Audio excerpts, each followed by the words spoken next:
Hi, I'm Dr. Chuck Page, the best guy to see on the worst day of your life, and I want to tell you a story about Flo.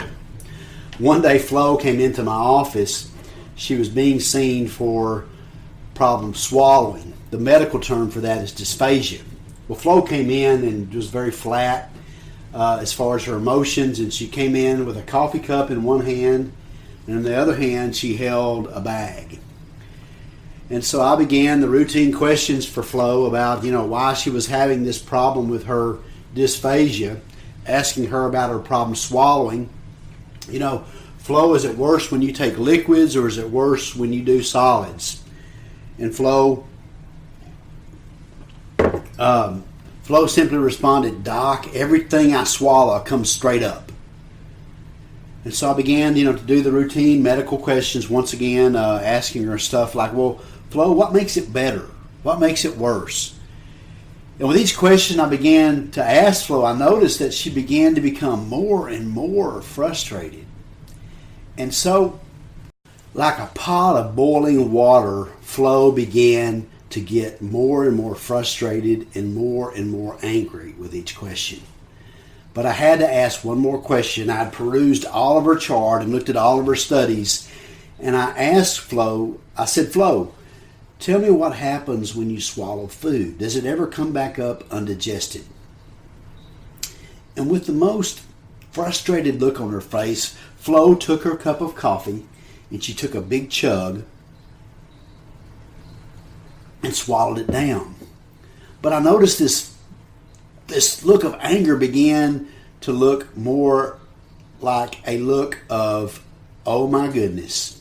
And as I watched, I could tell that she was fixing to heave.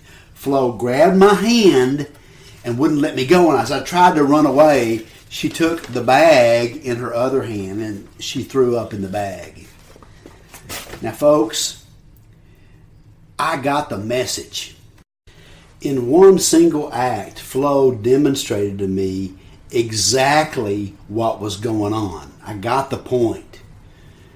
Our demonstrations possess power. If you think about God and His love for us, He didn't just tell us that He loved us.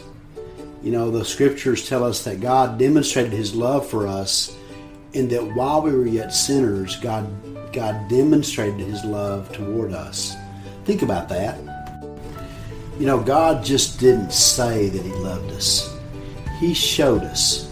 He demonstrated His love by going and dying on the cross so that we could have eternal life. The scriptures say that God demonstrated His love for us in that while we were yet sinners, Christ died for us. And so as we think about that, and we think about that great sacrifice, we need to really think about how do we demonstrate love towards other people. I wish I could tell you that I get it right every time, but I don't always demonstrate love the way I'm supposed to. But I want to challenge you today. Let's demonstrate God's love in just simple ways. Maybe stopping and listening. Maybe saying a prayer for someone. Maybe giving a person a simple word of encouragement. We never know what simple things like that may do in a person's life. I'm Dr. Chuck Page. I'm the best guy to see on the worst day of your life. And this story about Flo came from this book, A Spoonful of Courage. You can find us on aspoonfulofcourage.com, or you can join our blog and our podcast by simply texting the word BELIEVE to 66866.